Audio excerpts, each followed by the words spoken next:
பாபா ஓர் கருணாலயம், பாதம்தான் கமலாலயம். பாபா ஓர் கருணாலயம், பாதம்தான் கமலாலயம். சாயப்பா உறவுகள் அனைவருக்கும் வணக்கம். சாயப்பா மேல் நம்பிக்கை வைத்து அவரை நினைத்துக் கொண்டிருக்கும் உங்கள் அனைவரின் வேண்டுதலையும் சாயப்பா நிறைவேற்றுவார். நல்லதையே நினைப்போம், நல்லதே நடக்கும். சாயப்பா உங்கள் அனைவருக்கும் மகிழ்ச்சியையும் நிம்மதியையும் கொடுக்கட்டும். என்றும் சாயப்பாவின் அருள் உங்களுக்கு இருக்கும். நம் மனதிற்கு இதமான சாயப்பாவின் இன்றைய அருள்மொழியை கேட்போமா? அன்பு குழந்தையே, என் வார்த்தையை கேட்க வந்திருக்கிறாய், நன்றி. இந்த செய்தியை சொல்ல நான் சீரடியிலிருந்து உன்னை தேடி வந்தேன். சமீப காலமாக எதற்கெடுத்தாலும் மனக்குழப்பத்தில் வாழ்ந்து கொண்டிருக்கிறாய். நிம்மதி இல்லை, பயம் சூழ்ந்து கொண்டிருக்கிறது. என்ன செய்வது, யாரால் இந்த நிலை என்றெல்லாம் திகைத்தபடி வாழ்க்கையை நகர்த்துகின்ற உனக்கு நன்மை செய்வதற்காக உன்னிடம் பேசுகிறேன். உன்னை பிடிக்காதவர்களால் உனக்கு இந்த நிலை ஏற்பட்டுள்ளது என்பது உண்மைதான். உடனிருந்தே கழுத்தறுக்கும் சந்தர்ப்பவாதிகள் மத்தியில் வாழ்ந்து கொண்டிருக்கிறாய். இதனால் உனக்கு சங்கடங்கள் நேர்ந்தபடி இருக்கிறது. மனசாட்சிக்கு பிடிக்காத விஷயங்களை பகிர்ந்து கொள்ள கட்டாயப்படுத்தப்படுகிறாய். எது உனக்கு பிடிக்காதோ அதில் தள்ளப்படுகிறாய். உனது கைகள் கட்டப்பட்டு இருக்கின்றன. பிறரது வாய் எதை முணுமுணுக்க வேண்டுமோ அதை உனது உதடுகளால் உச்சரிக்க வைக்கிறார்கள். இதனால் உனக்கு பிரச்சனைகள், மன இறுக்கம் வந்து போகின்றன. தைரியமாக எதையும் உன்னால் செய்ய முடிந்தாலும் செய்ய விடமாட்டார்கள். உன்னால் சாதித்து காட்ட முடியும், ஆனால் சாதிக்க விடமாட்டார்கள். உன்னை சுற்றி இருக்கும் வாள்கள் பேசும். தலையாகிய நீ வாளை போல் தலையை தான் ஆட்ட வேண்டியிருக்கும். இது காலத்தின் கட்டாயம் அல்ல, கயவர்களால் ஏற்படும் நிர்பந்தம். நிர்பந்தங்கள் உன்னை நெருக்குவதால் நிம்மதி விட்டு விலகுகிறது. பல பல சிந்தனைகளும் வந்து போவதால் குழப்பமான சூழ்நிலையில் உள்ளாய். அதற்கு முன் உன்னில் சிறிது மாற்றத்தை உருவாக்க உனது ஒத்துழைப்பு எனக்கு தேவை. என்னுடைய குணங்கள் எனது தலைமைக்கான ஆதாரங்கள். இதை உன்னளவுக்கு சுருக்கி காட்டுகிறேன். சுயத்தன்மையோடு இருக்க முயற்சி செய்யுங்கள். அப்பொழுதுதான் எல்லா இடத்திலும் உன்னால் தலைமை பொறுப்பில் இருக்க முடியும்.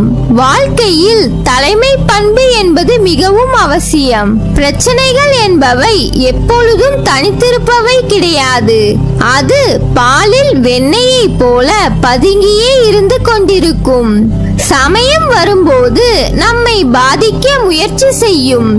பயப்படாதே, உன்னோடு நான் இருந்து வழி நடத்தி உனக்கு தனி இடத்தை தருவேன். நீ தைரியமாக இரு, உன்னோடு நான் இருக்கிறேன்.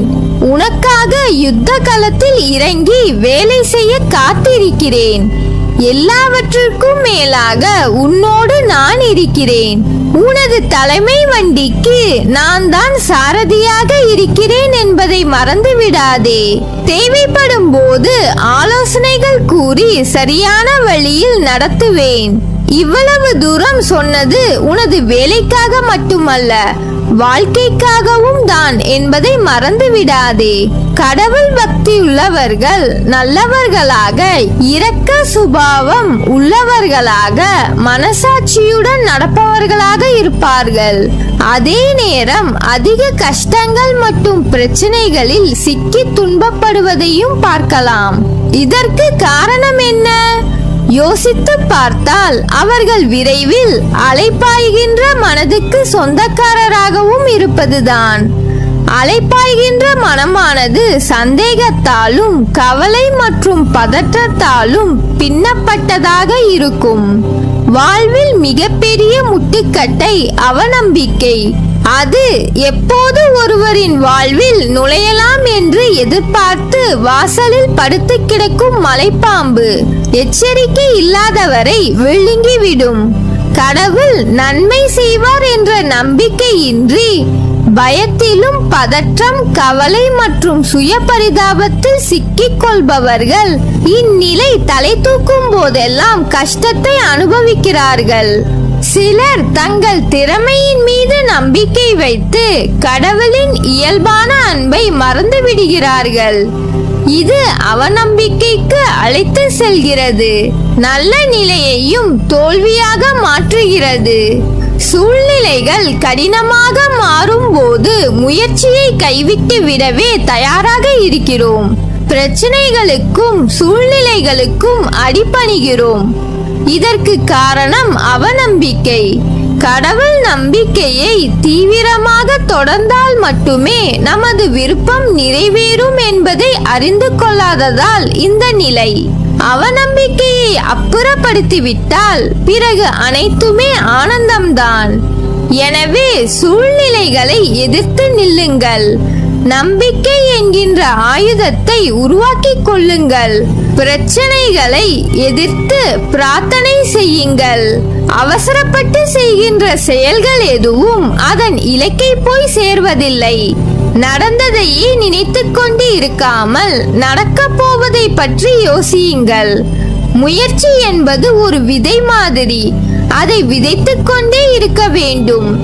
அதில் சில விதைகள் வளரும், சில விதைகள் மண்ணுக்கு உரமாகிவிடும். இதுதான் உலக நியதி. நடக்கின்ற விஷயங்கள் நம் கையில் இல்லை என்றாலும் நாம் விடாமல் முயற்சி செய்து கொண்டே இருந்தோம் என்றால் நாம் கண்டிப்பாக சரியான இலக்கை அடைவோம்.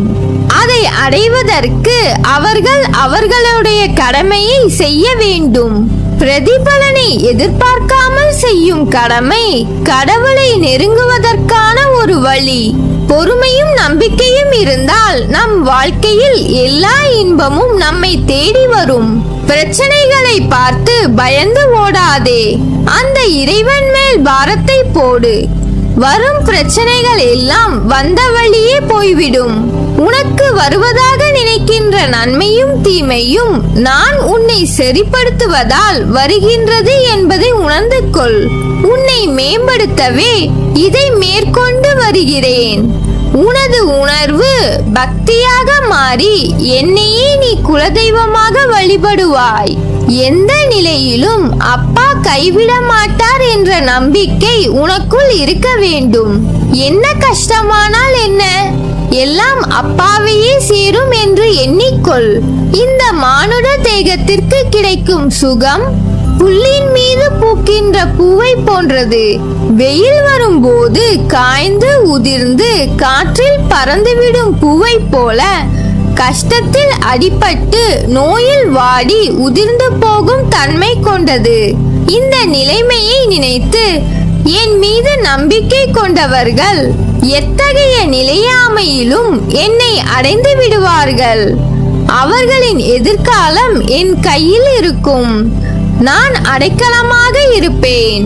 நல்லதே நடக்கும். நீ என் பரிபூர்ண அருளும் ஆசீர்வாதமும் அன்பும் பெற்ற என் செல்ல பிள்ளை.